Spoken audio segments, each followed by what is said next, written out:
میرے اگر آپ جیو فینسنگ کی بات کرتے ہیں تو آج لطیف کھوسہ کے گھر پر حملہ ہوئے کتنے دن ہو گئے، کسی نے جیو فینسنگ کی؟ آپ ایڈوکیٹ اظہر صدیق کے گھر پر جو پیٹرول بم سے حملہ ہوا، ان کے گھر پر جو فائرنگ ہوئی، آج تک آپ یہ نہیں پتہ چلا سکے وہ لوگ کون تھے۔ ان کی سی سی ٹی وی فوٹیج موجود ہے، کیا جیو فینسنگ وہاں پر کام نہیں کرتی؟ آپ عمران ریاض کا نہیں پتہ چلا سکے کہ عمران ریاض کہاں گیا، زمین کھا گئی، آسمان کھا گیا، کسی کو کچھ نہیں معلوم، وہاں پر جیو فینسنگ کام نہیں کرتی؟ تو یہ وہ سوالیہ نشان ہیں جو ساری جو دیگ ہے، جو دال ہے، اس کو کالا کر رہے ہیں۔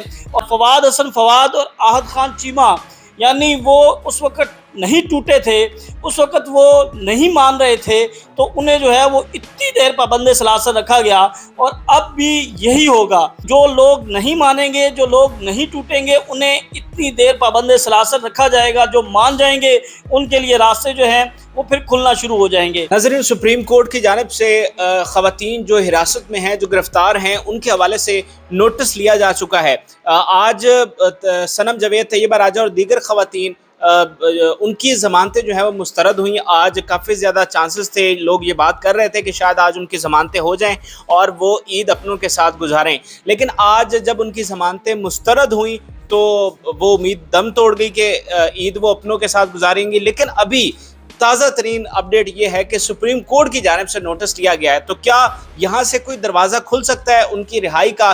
تو آج جو ضمانتیں مسترد ہوئی ہیں اور سپریم کورٹ کی جانب سے جو یہ نیا نوٹس لیا گیا ہے، اس حوالے سے ہم بات کریں گے۔ سینئر صحافی شاکر محمود اوان صاحب ہمارے ساتھ موجود ہیں۔ شاکر بھائی، بہت شکریہ۔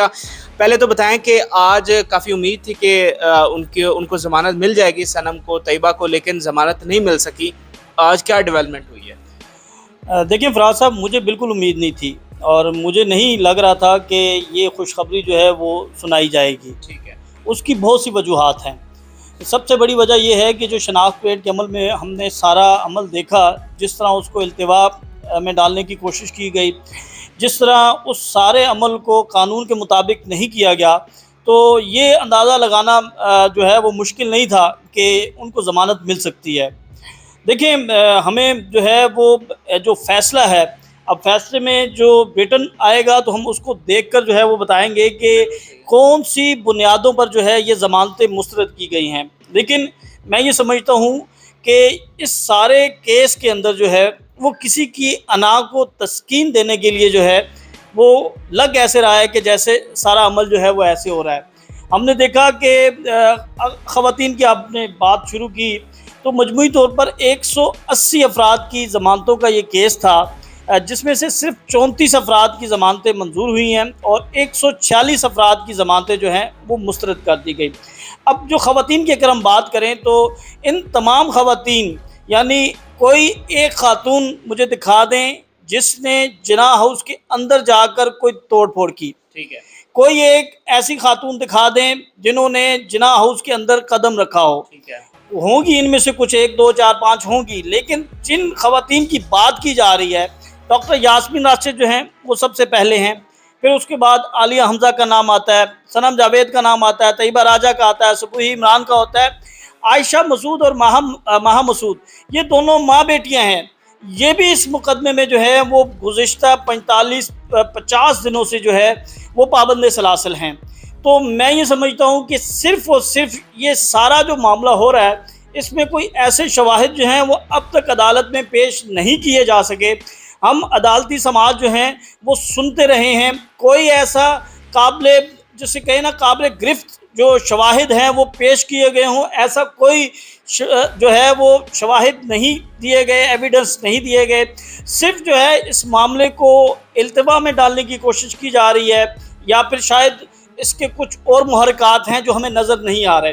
تو میں تو اس کو کوئی پر امید نہیں تھا، مجھے نہیں لگ رہا تھا کہ ان کیسز میں جو ہے وہ ضمانت ہوگی، کیونکہ یہ سارے کیسز جو ہیں وہ سیاسی بنیادوں پر بنائے گئے ہیں۔ اور جب ہم نے ماضی میں بھی دیکھا ہے کہ اس طرح کے جو سیاسی کیسز تھے، جس طرح شہباز شریف کی بات کریں کہ شہباز شریف کو اتنا عرصہ جیل میں صرف کسی کی ذات کو تسکین دینے کے لیے رکھا گیا، حمزہ شہباز کو اسی طرح رکھا گیا، فواد حسن فواد اور احد خان چیمہ، یعنی وہ اس وقت نہیں ٹوٹے تھے، اس وقت وہ نہیں مان رہے تھے، تو انہیں جو ہے وہ اتنی دیر پابند سلاسل رکھا گیا، اور اب بھی یہی ہوگا کہ جو لوگ نہیں مانیں گے، جو لوگ نہیں ٹوٹیں گے، انہیں اتنی دیر پابند سلاسل رکھا جائے گا، جو مان جائیں گے ان کے لیے راستے جو ہیں وہ پھر کھلنا شروع ہو جائیں گے۔ تو یہ پیور پولیٹیکل کیس ہے۔ میں یہ سمجھتا ہوں کہ ہم مذمت کرتے ہیں، ہم جناح ہاؤس پر حملے کی شدید ترین مذمت کرتے ہیں، جو وہاں پر ہوا وہ نہیں ہونا چاہیے تھا، لیکن جو لوگ ملوث ہیں، جن لوگوں کے خلاف آپ کے پاس شواہد ہیں، آپ انہیں گرفت میں لائیں۔ جو لوگ وہاں پر احتجاج میں شرکت کے لیے گئے، جو لوگ وہاں پر اندر داخل نہیں ہوئے، تو پھر ان کے ساتھ جو ہے وہ اس طرح کا سلوک جو ہے وہ سمجھ سے بالا ہے۔ لیکن فیصلہ تو عدالتوں نے کرنا ہے کہ کون گناہ گار ہے، کون جو ہے وہ بے گناہ ہے۔ ہم جو چیزیں دیکھ رہے ہیں، ہم جو چیزیں آبزرو کر رہے ہیں، ہم اس پہ بات کرتے ہیں۔ میں آپ کو ایک اور مثال دیتا ہوں۔ آج جو ہے وہ سابق گورنر عمر سرفراز چیمہ کی اہلیہ کو جو ہے وہ عدالت میں وہ ان کو ملنے کے لیے آئی، انہیں گرفتار کر لیا گیا۔ آپ یہ مجھے بتائیں کہ صرف اس بنیاد پر کہ جیو فینسنگ میں ان کی موجودگی وہاں پائی گئی، اس لیے گرفتار کرنا ضروری ہے، اور وہ سابق گورنر کی اہلیہ ہیں، آپ ان سے تفتیش کر سکتے ہیں، آپ ان سے پوچھ گچھ کر سکتے ہیں۔ خود عدالت میں خود آئی ہیں، لیکن کیا گرفتار کرنا کیوں ضروری ہے؟ اس کا مطلب یہی ہے کہ عمر سرفراز چیمہ ڈٹا ہوا ہے، اس کا مطلب یہی ہے کہ وہ نہیں مان رہا۔ آپ میاں اکرم عثمان کو جو ہے وہ ملٹری کورٹس کے حوالے کر دیتے ہیں، اس کا مطلب یہ ہے کہ میاں محمود الرشید جو ہے وہ نہیں مان رہا۔ آپ ڈاکٹر یاسمین راشد کی مین مقدمے میں ضمانت منظور ہونے کے بعد پھر اور مقدمات میں ملوث کر کے آپ ان کی ضمانت نہیں ہونے دے رہے، آپ جیو فینسنگ کی بنیاد پر کر رہے ہیں۔ تو بھائی میرے، اگر آپ جیو فینسنگ کی بات کرتے ہیں تو آج لطیف کھوسہ کے گھر پر حملہ ہوئے کتنے دن ہو گئے؟ کسی نے جیو فینسنگ کی؟ لطیف کھوسہ کون ہے؟ سابق گورنر ہے، اٹارنی جنرل آف پاکستان ہے، سینیٹر رہا، اس کے گھر پر فائرنگ ہوئی۔ کیا جیو فینسنگ سے نہیں معلوم کیا جا سکتا کہ فائر کس نے کیا تھا اور اس لوکیشن میں کون آیا تھا؟ اس کی سی سی ٹی وی فوٹیج آج تک باہر کیوں نہیں آئی؟ خرم لطیف کھوسہ جو ان کے صاحبزادے ہیں، وہ یہی بات کر رہے ہیں کہ جو آپ کے پاس سی سی ٹی وی فوٹیج ہے وہ آپ سامنے کیوں نہیں لاتے؟ آپ ایڈوکیٹ اظہر صدیق کے گھر پر جو پیٹرول بم سے حملہ ہوا، ان کے گھر پر جو فائرنگ ہوئی، آج تک آپ یہ نہیں پتہ چلا سکے وہ لوگ کون تھے، ان کی سی سی ٹی وی فوٹیج موجود ہے۔ کیا جیو فینسنگ وہاں پر کام نہیں کرتی؟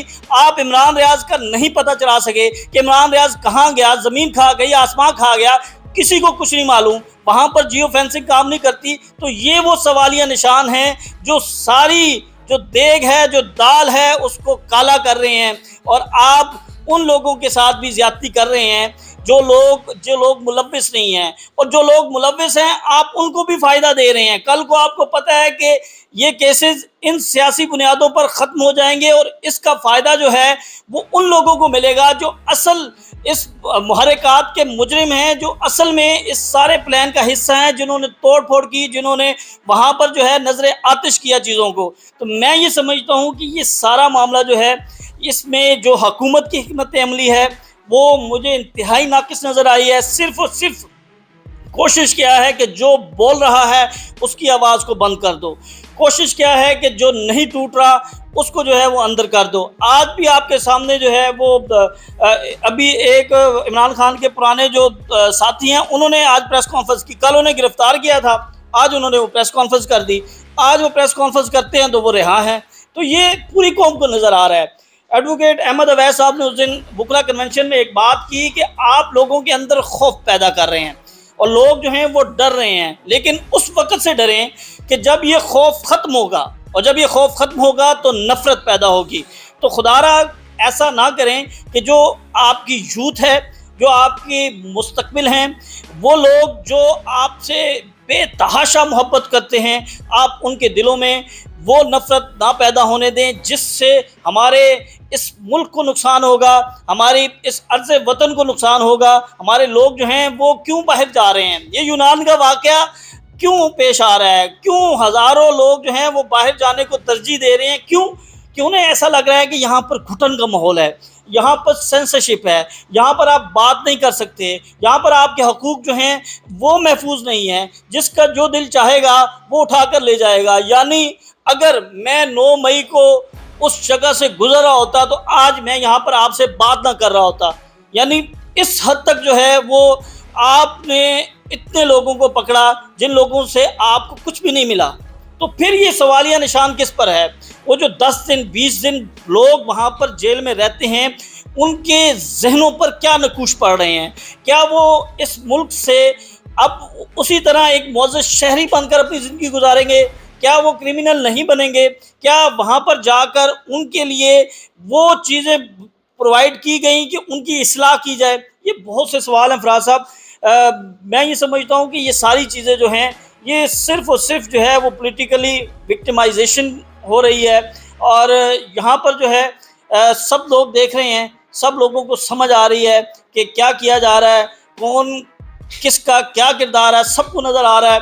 لیکن بات وہی ہے کہ اس وقت سے جو ہے وہ ڈرنا چاہیے جس وقت کا میں تو نہیں چاہتا کہ کبھی ایسی کوئی چیز یا کوئی ایسی سوچ کسی کے بھی دماغ میں دل میں کہیں پر بھی آئے۔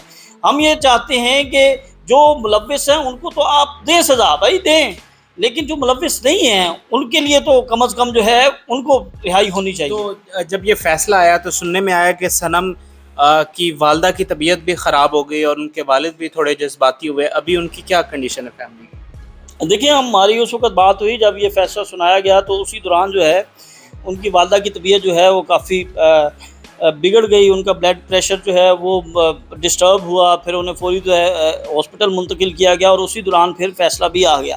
اور صنم جاوید کے کیس کی حد تک یہ بتایا گیا ہے کہ وہ ڈیو ٹو نان پروسیکیوشن جو ہے وہ ڈسمس، بیل تو ان کی ڈسمس ہی ہوئی ہے، تو اب ان کے پاس ایک آپشن ہے، لیکن کیونکہ اب جتنی زمان یعنی آپ ان کے ساتھ طیبہ راجہ تھی، طیبہ راجہ اور ان دونوں کا جو ہے وہ کردار ایک ہی بتایا جا رہا ہے۔ اب یہ تو نظر آ گیا آپ کو کہ وہ وہاں پر لوگوں کو لے کے جا رہی ہیں، یہ نہیں نظر آ رہا کہ جس طرح اس کا دوپٹہ اور جس طرح اس کی عزت کو تار تار کرنے کی کوشش کی گئی یہ کسی کو نہیں نظر آیا، جس طرح خواتین کو وہاں پر گھسیٹا گیا یہ کسی کو نہیں نظر آیا۔ یہ بس بات ہو رہی ہے کہ یہ بندہ وہاں پر یا بندی وہاں پر موجود تھے تو اس بنیاد پر ان کی ضمانت جو ہے وہ مسترد کر دیں۔ یہ جو ہے یہ ساری چیزیں جو ہیں یہ سوالیہ نشان ہے ہمارے سسٹم پر، ہمارے نظام انصاف پر، اور اگر کوئی اس کے اوپر اعتراض کر دے تو اس کو اس اعتراض کی بنیاد پر جو ہے وہ کسی بھی چیز میں ملوث کر کے غائب کر دیا جاتا ہے۔ ابھی جو سپریم کورٹ کی جانب سے سننے میں آ رہا ہے کہ انہوں نے کوئی نوٹس لیا ہے، تو یہاں سے کوئی راہ کھل سکتی ہے، یہاں سے کوئی امید رکھنی چاہیے؟ بالکل جی، کوئی امید نہیں ہے سپریم کورٹ سے، تو بالکل ہی نہیں ہے۔ جتنا سپریم کورٹ کا سارا جو پچھلے 1 سال سے جو سپریم کورٹ کا کردار ہے، صرف ایک چیز اچھی تھی کہ انہوں نے جو ہے وہ عمران خان کی جو انہوں نے وہاں پر عدم اعتماد کی تحریک اور وہ سارا معاملہ کیا تھا وہ درست تھا، وہ سب کے خیال میں درست ہے۔ اس کے بعد جتنے فیصلے ہوئے ہیں وہ آئین اور قانون کے مطابق نہیں ہوئے، وہ غیر آئینی ہوئے ہیں۔ ان کے فیصلہ تو پاکستان کے آئین میں ہے ہی نہیں، اور نہ ہی ان فیصلوں کو مانا گیا ہے۔ تو میں نہیں سمجھتا کہ آپ کو سپریم کورٹ سے کوئی آپ کو ریلیف مل سکتا ہے، اور کسی قسم کا، کیونکہ نیچے ٹرائل ہو رہا ہے، انہوں نے بھی میٹر نیچے ہی بھیجنا ہے۔ آپ کا ٹارگٹ تھا کہ آپ نے زیادہ سے زیادہ دیر اندر رکھنا ہے، اب آپ نے ضمانتیں مسترد ہو گئی ہیں، اب معاملہ ہائی کورٹ میں جائے گا، اور ہائی کورٹ میں پھر آپ کو مہینہ 2 مہینہ 3 مہینہ جو ہے وہ لگ سکتے ہیں۔